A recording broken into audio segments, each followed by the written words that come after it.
দেশের কোথাও জ্বালানি তেলের সংকট নেই। সংসদে জ্বালানি মন্ত্রীর এমন মন্তব্যের উল্টো চিত্র রাজধানী সহ সারা দেশের ফিলিং স্টেশনগুলোতে। তেলের আশায় অনেকেই 12 ঘন্টা পর্যন্ত অপেক্ষায়, আবার অনেক ফিলিং স্টেশনে দুপুর হয়ে গেলেও আসেনি অকটেন। স্টেশন সংশ্লিষ্টরা বলছেন আগের তুলনায় সরবরাহ তুলনামূলক কমই হচ্ছে। ফরহাদ ইবনে মালিকের প্রতিবেদন। যে পরিমাণ তেল প্রতিদিন দেওয়ার কথা সেই পরিমাণ তেল আমাদের পাম্পগুলোতে সাপ্লাই করা হচ্ছে। বিদ্যুৎ ও জ্বালানি মন্ত্রী বৃহস্পতিবার সংসদে জানান দেশের কোথাও জ্বালানি তেলের সংকট নেই। কিন্তু শুক্রবার রাজধানীর তেজগাঁওয়ের এই ফিলিং স্টেশনে গিয়ে দেখা গেল উল্টো চিত্র। দীর্ঘ এই সারির পেছনের দিকে যারা রয়েছেন তাদের অপেক্ষা ভোর 5টা থেকে, আর ফিলিং স্টেশনের সামনে যারা তারা এসেছেন অন্তত 12 ঘন্টা আগে। আমি মহাখালী টাঙ্গাইল বাস স্ট্যান্ডের ইউটার্ন নিয়ে ঘুরেই কিছু সামনে এসে আমি সিরিয়াল দিছি সকাল 5টার সময়। আমি ভোর 4:30টার সময় বেরোয় আসছি। 4:30টার সময় এই পর্যন্ত 5 ঘন্টা তো হবে, মনে করেন এই জায়গায় তো অর্ধেকও পারাইতে পারি না। আরও যে প্রায় মনে হয় আসরের আজান থেকে যাবে। ছোট ভাইরা রাতে 1:30 বাজে তেলের জন্য পাঠাইছি ভাই। আমি টেনশনে এখন বাসাতে দৌড়ে আসছি যে আসলে তেলের লাইনে সিরিয়াল তুলছে না অন্য কিছু। আশা থেকে মুখ পর্যন্ত আসছে। যখন 10-12টা হুন্ডার পিছে গেছি তখনকার তেল শেষ। এই পাম্পে আসলাম রাত্রে 1টা বাজে, আসার পরে এখনো সিরিয়ালেই আছি। আমরা কেন ভাই এত ভুক্তভোগী ভাই? আমাদের যদি বলে দেয় সংকট সমস্যা নাই, কেন ভুক্তভোগী? আমরা ঘন্টার পর ঘন্টা এই যে দিনের 24টা ঘন্টার ভিতরে আমরা 13-14 ঘন্টা যদি একটা লাইনে থাকি ভাই। আমরা বলতে গেলে সত্য কথা বলতে গেলে মেলা কিছু আছে, কিন্তু আসলে বলার তো কিছু নাই আমাদের। এগুলো ঘাটতে কোথা থেকে আসতে? ঘাটতে তো নাই, তাহলে আমরা কষ্ট কেন করতেছি? এত সিরিয়াল কেন? তেলের অভাবে বন্ধ আছে অনেক ফিলিং স্টেশন। ঘাটতি তো সারা দেশেটা আমি বলতে পারবো না, তবে আমি রেগুলার কম বেশ পাই আর কি। বাট যতটুক পাওয়া দরকার আমার চাহিদা ততটুক পাই না, তার থেকে কম পাই। এই সপ্তাহে শনিবারে অকটেন দিয়েছিল আর হলো গতকালকে দিয়েছে, ঠিক আছে 2 দিন 4,500 শনিবারে ওই দেখা গেছে যে শনিবার রাতে সেল করে শেষ হয়ে গেছে। তবে ব্যতিক্রম চিত্র মিলেছে সরকারি এই স্টেশনে। 7টা থেকে 7টা পর্যন্ত পাম্প খোলা রাখি। এর মধ্যে যে সমস্ত কাস্টমাররা আমাদের এখানে আসে সবার চাহিদা আমরা ফুলফিল করতে পারছি, কিন্তু 7টার পর তো আমাদের পাম্প বন্ধ করে দিতে হয়। স্বাভাবিক সময়ের চেয়ে চাহিদা বৃদ্ধি ও সরবরাহ কম হওয়ার কারণেই সংকটময় পরিস্থিতি তৈরি হয়েছে বলে জানান সংশ্লিষ্টরা। এইভাবে যদি মজুদ করে নিজেরা ক্রাইসিস সৃষ্টি করে তাহলে গভর্নমেন্ট কতক্ষণ শেল্টার দেবে? কিছু করার নেই আসলে। ফরহাদ ইবনে মালিক, 71, ঢাকা। জ্বালানি সংকট মোকাবেলায় আজ থেকে দেশের সব মার্কেট ও শপিং মল সন্ধ্যা 6টার পর বন্ধ রাখা শুরু হয়েছে। তবে রেস্তোরাঁ, কাঁচা বাজার, ফার্মেসি সহ প্রয়োজনীয় সেবা দেয় এমন প্রতিষ্ঠান এই নির্দেশনার বাইরে রয়েছে। সরকারের সিদ্ধান্তের প্রথম দিনে আজ রাজধানীর শপিং মলগুলোকে সন্ধ্যা 6টার মধ্যেই ক্রেতা সাধারণের প্রবেশে বাধা দিতে দেখা গেছে। এ সময় অনেক ক্রেতা শপিং মলে ঢুকতে না পেরে ক্ষোভ জানান। হঠাৎ এমন সিদ্ধান্ত তাদের জন্য ভোগান্তির কারণ হয়ে যাচ্ছে বলে দাবি করেন তারা। আর ব্যবসায়ীরা বলছেন সরকারের এই সিদ্ধান্ত একতরফা। ব্যবসায়ীদের বিষয়ে কোনো বিবেচনা ছাড়াই এমন সিদ্ধান্ত বড় ক্ষতির কারণ হবে বলে দাবি তাদের। ব্যবসায়ীদের প্রস্তাব ন্যূনতম রাত 8টা পর্যন্ত শপিং মল খোলা রাখার সুযোগ দিতে হবে, অথবা সকাল 10টার পরিবর্তে 12টা থেকে মার্কেট খোলার সিদ্ধান্ত নিলেও তাদের আপত্তি থাকবে না। মার্কেট বন্ধ হয়ে গেলে আমাদের সাধারণ ক্রেতার জন্য অনেক কঠিন হয়ে দাঁড়ায়। সিদ্ধান্তটা আসলে গ্র্যান্টেবল আমরা মনে করছি না, কারণ কাস্টমারদের মুভমেন্টটাই হচ্ছে সন্ধ্যা 6টার পরে। আমাদের ইউনিভার্সিটিও 6টার আগে, অনেক আগে শেষ হয়, যেমন 4টা কিংবা 5টার সময়। তো ওই টাইমে এসে মার্কেট করা মানে আমাদের জন্য একটু টাফ হয়ে যাবে। এখন দেশের যে ক্রাইসিস, বহির্বিশ্বের যে যুদ্ধ হচ্ছে, সেক্ষেত্রে সরকারের কিছু করার নাই। আর জনগণের বিবেচনা করে শিডিউলটা আর একটু চেঞ্জ করলে ভালো হয়। যেরকম আপনার 9টা না 6টা থেকে 7টা পর্যন্ত দিলে হয়। এখন যদি এখান দিয়ে যদি টাইম যদি কমে আনতে চায় তাহলে এটা আসলে সকাল দিকে কমালে হয়তো বা বেটার। দর্শক, এ বিষয়ে বিস্তারিত জানাতে আমাদের সাথে সরাসরি যুক্ত হচ্ছেন সহকর্মী সুমন তানভীর। সুমন, আপনি এই মুহূর্তে কোথায় আছেন এবং সেখানে সন্ধ্যা 6টায় দোকানপাট বন্ধের যে সরকারি নির্দেশনা সেটি ব্যবসায়ীরা মানছেন কিনা? পাশাপাশি আমরা খবরে দেখছিলাম যে এটি নিয়ে ব্যবসায়ীদের মধ্যে একটি মিশ্র প্রতিক্রিয়া। তো আপনি যেখানে রয়েছেন সেখানে ব্যবসায়ীদের প্রতিক্রিয়াটা কেমন দেখছেন? সব মিলিয়ে ব্যবসায় এর আসলে কি ধরনের প্রভাব পড়তে পারে বলে তারা মনে করছেন?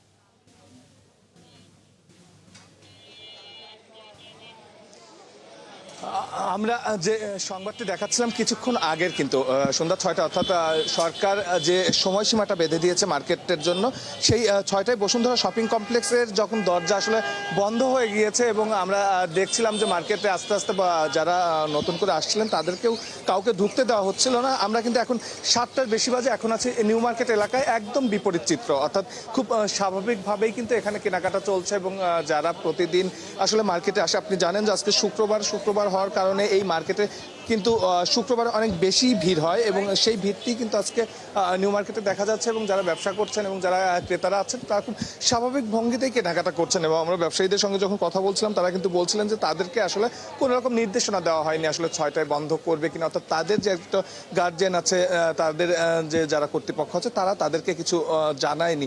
আমরা একটু কাকার সঙ্গে কথা বলবো। আজকে তো 6টা থেকে বন্ধ হওয়ার কথা ছিল, আপনারা কি? কাকা বাবা ঘোষণা দেয়নি তো এখানে নিউ মার্কেট কমিটি থাকে না, কমিটি নেই তো, ঘোষণা দেয়নি। আমরা ঘোষণা মানে খবর উপর শুনছি যে খালি 6টার সময় খোলা, এটাই তো। আজকে 6টার সময় বন্ধ আমিও শুনি নাই, এই যে আমি কেবল মার্কেটে আসলাম, জানলে হয়তো আর আসতাম না।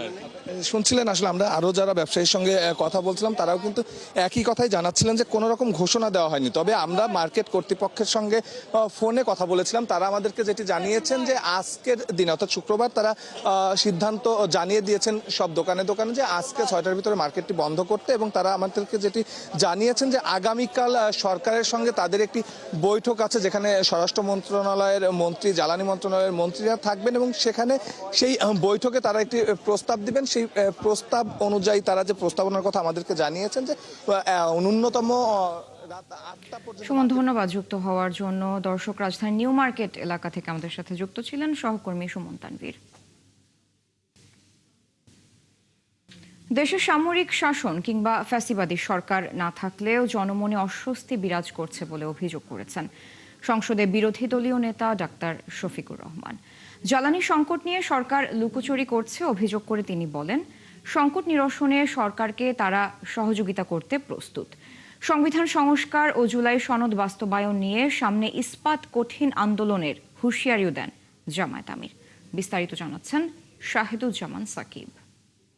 বাংলাদেশ ইতিহাসের কেরানীগঞ্জের একটি কনভেনশন সেন্টারে ঢাকা জেলা জামায়াতের দায়িত্বশীল সমাবেশে প্রধান অতিথি হিসেবে যোগ দেন দলের আমির ডাক্তার শফিকুর রহমান। এ সময় সমসাময়িক বিভিন্ন বিষয়ে সরকারের কঠোর সমালোচনা করেন তিনি। আমাদের সন্তানদের লেখাপড়া যুগের মুখে ইতিমধ্যে ভাবা হচ্ছে সন্তানদেরকে স্কুল থেকে 3 দিনের জন্য গড়ে বসিয়ে তাদেরকে শিক্ষা দেওয়া হবে। জ্বালানি সংকট নিয়ে সরকার লুকোচুরি করছে অভিযোগ করে বিরোধী দলীয় নেতা বলেন, সবাই মিলে আলোচনার মাধ্যমে সংকট নিরসনে কাজ করতে হবে। যে সমস্যাটা এখন বিশ্বব্যাপী চলছে এটা বাংলাদেশের সৃষ্ট নয়। আমরা বলছি যে আমরাও সহযোগিতা করতে চাই সমস্যা উত্তরণে। সরকার বলে কোনো সমস্যাই নেই, এমনভাবে বিবৃতি দেওয়া হয় সংসদের ভিতরে, মনে হয় যেন সমস্যা তো নাই, বরঞ্চ উদ্বৃত্ত তেলের উপর ভাসছে বাংলাদেশ। লজ্জা। সরকার কেন সবাইকে নিয়ে কুলা মনে বসছে না? বাস্তব অবস্থা কেন তুলে ধরছে না? আমরা সবাই এই সংকট নিরসনের অংশীদার হতে চাই। আমরা তো সংকট তৈরি করতে চাই না, কিন্তু কি জানি শুধু একটা লুকোচুরি সব ব্যাপারে আমরা লক্ষ্য। সংবিধান সংশোধন নয়, সংস্কার চান জানিয়ে তিনি বলেন, জুলাই সনদ বাস্তবায়নে প্রয়োজনে ইস্পাত কঠিন আন্দোলনে নামবেন তারা। এই সংবিধান 17 বার 16 বার সংশোধন হয়েছে, এত সংশোধনের পথে ফ্যাসিবাদ আসলো কিভাবে? সংবিধানের যে ধারাগুলার কারণে ফ্যাসিবাদ জন্ম নেয়, আমরা ওই ধারাগুলাই সংবিধান থেকে আমরা নির্বাসনে পাঠায় সংস্কার করতে চাই। ওনারা বলছেন সংবিধানে গণভোট নাই। আমাদের প্রশ্ন, এই দলটির জন্ম যার হাতে, তার হাতেই প্রথম বাংলাদেশে গণভোট অনুষ্ঠিত হয়েছিল। তখন কি সংবিধানে সেই গণভোটের প্রভিশন ছিল? বর্তমান সরকারের মধ্যে ফ্যাসিবাদের সংক্রমণ দেখা যাচ্ছে বলেও মন্তব্য করেন শফিকুর রহমান। ফ্যাসিবাদ একটা রোগ, এটা একজন থেকে আরেকজনে সংক্রমিত হয় এবং সেই সংক্রমণ ইতিমধ্যে আমরা লক্ষ্য করছি। শাহিদুজ্জামান সাকিব, ৭১, ঢাকা। একটি দল ৭১-এর পরাজয় মেনে নিতে পারছে না বলে সংবিধান ছিঁড়ে ফেলতে চাচ্ছে, এমন অভিযোগ করেছেন সরকার দলীয় চিফ হুইপ নুরুল ইসলাম মনি। শুক্রবার প্রেস ক্লাবের স্বাধীনতা দিবসের আলোচনা অনুষ্ঠানে আরও বলেন, জুলাই সনদের বিপক্ষে নয়, বরং এই সনদ অক্ষরে অক্ষরে বাস্তবায়ন করতে চায় বিএনপি। আর মুক্তিযুদ্ধ নিয়ে বিতর্ক সৃষ্টি করার অপচেষ্টা চালানোর অভিযোগ করেন ঢাকা দক্ষিণ সিটি কর্পোরেশনের প্রশাসক আব্দুস সালাম। মামুন হুসাইনের প্রতিবেদন। মহান স্বাধীনতা ও জাতীয় দিবস উপলক্ষে প্রেস ক্লাবে আলোচনার আয়োজন করে জাতীয়তাবাদী সাংস্কৃতিক দল। আলোচনা সভায় ঢাকা দক্ষিণের প্রশাসক বীর মুক্তিযোদ্ধা আব্দুস সালাম অভিযোগ করেন, স্বাধীন দেশ নয়, যারা পাকিস্তানকে টিকিয়ে রাখার চেষ্টা করেছিল, এখন তারাই মুক্তিযুদ্ধের ইতিহাস বিকৃতি করছে। আওয়ামী লীগ পাকিস্তানের প্রধানমন্ত্রী হতে চেয়েছে আর জামাত পাকিস্তানকে টিকিয়ে রাখতে চেয়েছে, তা পার্থক্যটা কোথায়? আর বিএনপি স্বাধীনতার ঘোষণা দিয়ে মুক্তিযুদ্ধের নেতৃত্ব দিয়েছে, এটাই হলো ইতিহাস। সরকার দলীয় চিফ হুইপ নুরুল ইসলাম মনি জামায়াতকে ইঙ্গিত করে বলেন, পরাজয় মেনে নিতে না পেরে এখন তারা সংবিধান ছুঁড়ে ফেলতে চায়। কনস্টিটিউটেড অ্যাসেম্বলি চাই, যে আমরা সংবিধান সংশোধন করতে চাই, সংবিধানকে আমরা ছিঁড়ে খুঁড়ে নূতন করে লিখতে চাই। আচ্ছা, আপনাদের একটা কথা বলি, সংবিধান আমরা ছিঁড়ব কেন? আমি যদি বলি এটা আপনাদের পরাজয়ের দলিল, সেজন্য ছিঁড়তে চাইছিলেন না। জুলাই সনদের বিপক্ষে বিএনপি নয়, প্রধানমন্ত্রী তারেক রহমানের নেতৃত্বে এটি পুরোপুরি বাস্তবায়ন করা হবে বলেও জানান চিফ হুইপ। জনাব তারেক রহমান সাহেব বলেছেন, আমরা জুলাই সনদের পক্ষে, আমরা সেই সব সকল স্বাধীনতা যুদ্ধের শহীদদের পক্ষে। মামুন হুসাইন, ৭১, ঢাকা। ৯ মাস ধরে বেতন পাচ্ছেন না ১৩২৬ জন স্বাস্থ্য পোর্টার। আর গ্রেড উন্নয়নের দাবিতে দীর্ঘদিন আন্দোলনে থাকা স্বাস্থ্য সহকারী, সহকারী স্বাস্থ্য পরিদর্শক, স্বাস্থ্য পরিদর্শক, ফলে ব্যাহত হয় টিকাদান কর্মসূচি। তাদের এসব দাবি যুক্তিসঙ্গত উল্লেখ করে তা মেনে নেওয়ার আশ্বাস দিয়েছেন স্বাস্থ্যমন্ত্রী সরদার সাখাওয়াত হোসেন। হাম নিয়ে সৃষ্ট জটিলতায় আন্তরিকতার সাথে কাজ করার আহ্বানও জানান মন্ত্রী। হিমেল মাহবুবের প্রতিবেদন। দেশে ১,২০,০০০ কেন্দ্রে টিকা পৌঁছে দেন পোর্টাররা। এদের মধ্যে ১,৩২৬ জন টিকা পোর্টার ৯ মাস ধরে বেতন পাচ্ছেন না। বিষয়টি ২-১ দিনের মধ্যে সমাধানের আশ্বাস দিয়েছেন স্বাস্থ্যমন্ত্রী। ১৩২৬ জন যাদের গত ৯ মাস যাবৎ তারা তাদের নির্ধারিত বেতন পাচ্ছে না। আমরা পোর্টারদের বেতন এটা সম্পূর্ণরূপে আমাদের বিবেচনাধীন। এছাড়া সরকারি নিয়োগপ্রাপ্ত ২৬,০০০ স্বাস্থ্য সহকারী, সহকারী স্বাস্থ্য পরিদর্শক এবং স্বাস্থ্য পরিদর্শক রয়েছেন। দীর্ঘদিন ধরে পদোন্নতি বঞ্চিত এই কর্মীরা আন্দোলনে আছেন। যারা হাঁস, মুরগি, গরু, ছাগলকে টিকা দেয় তাদের টেকনিক্যাল পদমর্যাদা আছে। আমরা আশরাফুল মাখলুকাত, মানুষকে টিকা দেয়, অথচ আমাদের টেকনিক্যাল পদমর্যাদা নাই। এখন আমাদের জীবনের শেষ চলে আসছে, আমরা দাবি না নিয়ে বাড়ি ফিরব না। তাদের দাবি যুক্তিসঙ্গত উল্লেখ করে স্বাস্থ্যমন্ত্রী জানান, ২-১ দিনের মধ্যে তাদের সাথে আলোচনা করে সমস্যার সমাধান করা হবে। অনেক দিন যাবত এদের এটা দাবি, কিন্তু কেন যে আগের সরকার করেনি, আজকের ভিতরে না পারলে আগামীকালের ভিতরে ডেকে আমরা জিনিসটা ফয়সালা করব সন্তোষজনকভাবে, যাতে ওনারা খুশি হন। হাম নিয়ে সৃষ্ট জটিলতায় স্বাস্থ্যকর্মীদের আরও আন্তরিকতার সাথে কাজ করার আহ্বান জানান স্বাস্থ্যমন্ত্রী। আমার শুধু অনুরোধ থাকবে, জাতীয় এই দুর্যোগের সময় আমাদের সন্তানেরা যখন মারা যাচ্ছে, তখন যেন মাঠ লেভেলে আমাদেরকে পূর্ণ সহযোগিতা করা হয়। হিমেল মাহবুব, ৭১, ঢাকা। বিচার বিভাগের স্বাধীনতা সংক্রান্ত ৩টি সহ 4টি অধ্যাদেশ বাতিল করেছে সংসদীয় বিশেষ কমিটি। গণভোট, মানবাধিকার, গুম এবং দুদক সংক্রান্ত 15টি অধ্যাদেশ অধিকতর যাচাই বাছাই করে বিল আকারে উত্থাপনের সুপারিশ করেছে তারা। আর জুলাই যোদ্ধাদের সুরক্ষা এবং বিভিন্ন ক্ষেত্রে সরকারের ক্ষমতা বাড়াতে জারি করা 98টি অধ্যাদেশ হুবহু পাশ হবে। জুলাই গণঅভ্যুত্থানের পর অধ্যাদেশগুলো জারি করে অন্তর্বর্তী সরকার। আরও জানাচ্ছেন জুলিয়া তানহা। ধন্যবাদ মাননীয় স্পিকার। অন্তর্বর্তী সরকারের জারি করা ১৩৩টি অধ্যাদেশ পর্যালোচনা করেছে সংসদীয় কমিটি। এর মধ্যে অধিকাংশই বহাল থাকলেও কিছু অধ্যাদেশে আসছে সংশোধন, আর কিছু বাতিলের সুপারিশ করা হয়েছে। বৃহস্পতিবার জাতীয় সংসদে বিশেষ কমিটির প্রতিবেদন উপস্থাপন করেন কমিটির সভাপতি জয়নুল আবেদিন। অধ্যাদেশগুলোর বিষয়বস্তু পুঙ্খানুপুঙ্খরূপে যাচাই বাছাই করেন। কমিটির সুপারিশ অনুযায়ী ১৩৩টি অধ্যাদেশের মধ্যে ৯৮টি হুবহু বিল আকারে পাশের প্রস্তাব করা হয়েছে। এছাড়া 15টি অধ্যাদেশ সংশোধন করে সংসদে তোলার কথা বলা হয়েছে। তবে 20টি অধ্যাদেশ এখনই অনুমোদন না দেওয়ার সিদ্ধান্ত নিয়েছে কমিটি। এর মধ্যে 4টি সরাসরি বাতিলের সুপারিশ করা হয়েছে। বাকি 16টি আরও যাচাই বাছাই করে পরে নতুনভাবে আনার পরিকল্পনা রয়েছে। বাতিলের তালিকায় রয়েছে সুপ্রিম কোর্টের বিচারক নিয়োগ, সুপ্রিম কোর্ট সচিবালয় এবং জাতীয় সংসদ সচিবালয় সম্পর্কিত গুরুত্বপূর্ণ অধ্যাদেশ। সুপ্রিম কোর্ট সচিবালয় অধ্যাদেশে বিচার বিভাগের জন্য পৃথক প্রশাসনিক কাঠামো তৈরির পরিকল্পনা ছিল, যেখানে বিচারকদের পদায়ন, বদলি ও শৃঙ্খলাজনিত বিষয় দেখভাল করা হতো। এসব প্রস্তাব এখন নতুন করে বিবেচনার মুখে পড়েছে। যে 16টি অধ্যাদেশ যাচাই বাছাই শেষে পরবর্তীতে উত্থাপন করা হবে তার মধ্যে উল্লেখযোগ্য হচ্ছে জাতীয় মানবাধিকার কমিশন, গণভোট, গুম প্রতিরোধ ও প্রতিকার। এদিকে অনুমোদন হচ্ছে না এমন 20টি অধ্যাদেশ নিয়ে সংসদীয় বিশেষ কমিটির ভেতরেই মত বিরোধ দেখা গেছে। বিরোধী দলের সদস্যরা আনুষ্ঠানিকভাবে ভিন্ন মত বা নোট অব ডিসেন্ট দিয়েছেন। সংবিধান অনুযায়ী কোনো অধ্যাদেশ সংসদে উত্থাপনের নির্দিষ্ট সময়ের মধ্যে পাশ না হলে তা স্বয়ংক্রিয়ভাবে বাতিল হয়ে যায়। ফলে অনুমোদন না পাওয়া অধ্যাদেশগুলোর কার্যকারিতা শিগগিরই শেষ হবে। আর জুলাই যোদ্ধাদের সুরক্ষা ও নিরাপত্তা দেওয়া ছাড়াও স্থানীয় সরকারের বিশেষ পরিস্থিতিতে প্রশাসক বসানোর ক্ষমতা এবং বিভিন্ন স্থাপনায় বঙ্গবন্ধু ও তার পরিবারের সদস্যদের নাম পরিবর্তন সংক্রান্ত অধ্যাদেশ সহ 98টি হুবহু সংসদে তোলা হবে। ফলে এগুলো বলা চলে বিনা বাধায় আইনে পরিণত হচ্ছে। জুলিয়া তানহা, 71, ঢাকা। হযরত শাহজালাল আন্তর্জাতিক বিমানবন্দরের 3rd টার্মিনাল পরিচালনার দায়িত্ব পেতে যাচ্ছে জাপান। তবে দেশের স্বার্থকে প্রাধান্য দিয়েই চুক্তি করা হবে বলে জানিয়েছেন বেসামরিক বিমান চলাচল ও পর্যটন মন্ত্রী আফরোজা খানম। এবছরই টার্মিনালটি পুরোপুরি চালু করা হবে বলেও জানান তিনি। বিকেলে ঢাকায় জাপানি প্রতিনিধি দলের সঙ্গে বৈঠকের পর মন্ত্রী এসব তথ্য জানান। মোহন ইসলামের প্রতিবেদন।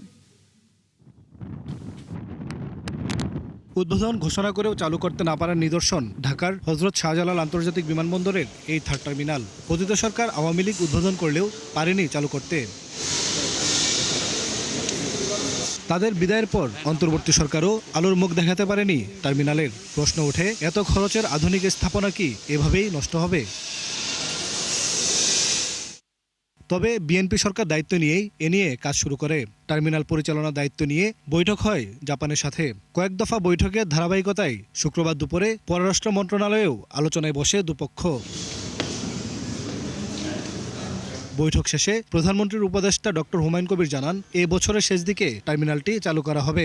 প্রাইম মিনিস্টার সাহেবের অবজেক্টিভ যেটা সেট করে দিয়েছেন আমাদের গভর্নমেন্টের is that we want to initiate this third terminal দ্রুত যত পসিবল। সো হোপফুলি যেটা মাননীয় মন্ত্রী বলছেন, মাননীয় প্রতিমন্ত্রী বলছেন, by the end of this year we want to see এই launching of operational third terminal. সরকার কোনো ওপেন টেন্ডারে যাবে না জানিয়ে বেসামরিক বিমান ও পর্যটন মন্ত্রী জানান, দেশের স্বার্থ প্রাধান্য দিয়েই জাপানকে দেয়া হতে পারে পরিচালনার দায়িত্ব। আমরা প্রথমে দেখি এটা আমার দেশের স্বার্থে হচ্ছে কিনা। আমরা দেশের স্বার্থটাকে আগে দেখে আমরা কাজ করছি, এর জন্য একটু সময় লাগছে, তো অবশ্যই এটা হয়ে যাবে।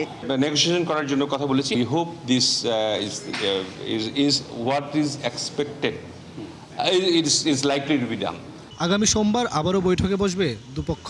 ওই বৈঠক থেকেই আসতে পারে চূড়ান্ত সিদ্ধান্ত। মোহন ইসলাম, 71, ঢাকা। নববর্ষের ঐক্যতান, গণতন্ত্রের পুনরুত্থান স্লোগানে বাংলা নতুন বছর 1433 সালকে বরণ করতে প্রস্তুত হচ্ছে ঢাকা বিশ্ববিদ্যালয়ের চারুকলা। বাউলদের উপর আগ্রাসনের প্রতিবাদে দোতারা সহ 5 প্রতিকৃতি নিয়ে শোভাযাত্রার আয়োজন হচ্ছে। সাবেক বর্তমান শিক্ষার্থীরা বলছেন, এই শোভাযাত্রা হবে শান্তি এবং অসাম্প্রদায়িকতার ঐক্যতান। চারুকলা ঘুরে এসে আরও জানাচ্ছেন শারমিন নীরা, ছবি তুলেছেন নজরুল ইসলাম রনি। বাংলা বর্ষবরণ আর চারুকলার আয়োজনের যোগসূত্র কয়েক যুগের, সেই ধারাবাহিকতায় কোনো ছেদ হয়নি, এমনকি করোনাকালেও নয়। 1433 নতুন বছরকে বরণ করতে চারুকলায় তাই ব্যস্ততা বাড়ছে, যা শুরু হয়েছে গেল সোমবার থেকে। শান্তির পায়রা, লোকজ প্রতিকৃতির হাতি, ঘোড়া, নতুন দিনের সূচনায় মোরগ আর বাউলদের প্রতি হামলার প্রতিবাদে সংহতি জানিয়ে এবার থাকছে দোতারা।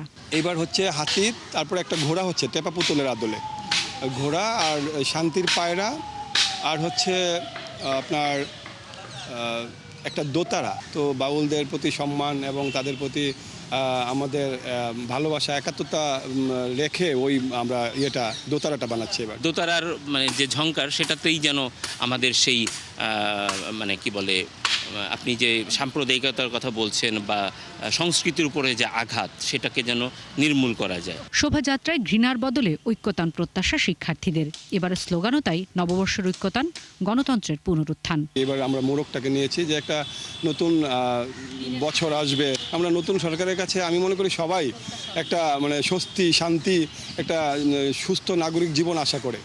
ওই জায়গা থেকে আমরা মোড়কটাকে করছি। ঈদ গেল, তো তার আগে তো বন্ধ ছিল একটা, এই জন্য এবার একটু দেরিতে শুরু হয়েছে। বাট আশা করি আমরা 14 তারিখে আগেই 13 তারিখে সব কিছু শেষ করে 14 তারিখে খুব সুন্দর একটা শোভাযাত্রা উপহার দিতে পারবো। এদিকে শোভাযাত্রার নাম আনন্দ নাকি মঙ্গল, তাতে উৎসবের কোনো ফারাক হবে না বলে মনে করছেন চারুকলার ডিন। আনন্দ শোভাযাত্রা কিন্তু 1989 সালে শুরু হয়েছিল।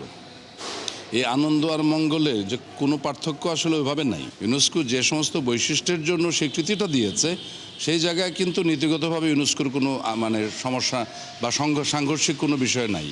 নামটা পরিবর্তন হতে পারে, রাষ্ট্র চাইলে নাম পরিবর্তন করতে পারে।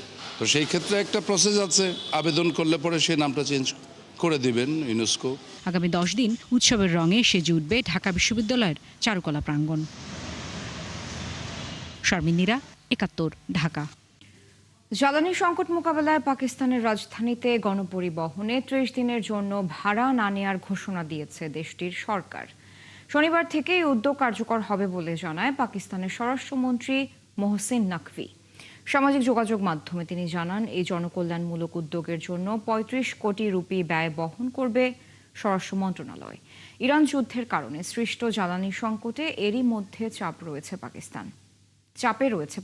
এমন পরিস্থিতিতে সাধারণ মানুষের ভোগান্তি কমাতে এই পদক্ষেপ নেওয়া হয়েছে বলে ধারণা করা হচ্ছে। এদিকে মধ্যপ্রাচ্যের সংঘাতের কারণে বৈশ্বিক জ্বালানির দাম বাড়ায় পাকিস্তান সরকার পেট্রোল ও ডিজেলের দাম যথাক্রমে 43 ও 55% পর্যন্ত বাড়িয়েছে। 24 কোটির বেশি জনসংখ্যার দেশ পাকিস্তান মূলত উপসাগরীয় অঞ্চল থেকে অধিকাংশ অপরিশোধিত তেল আমদানি করে থাকে।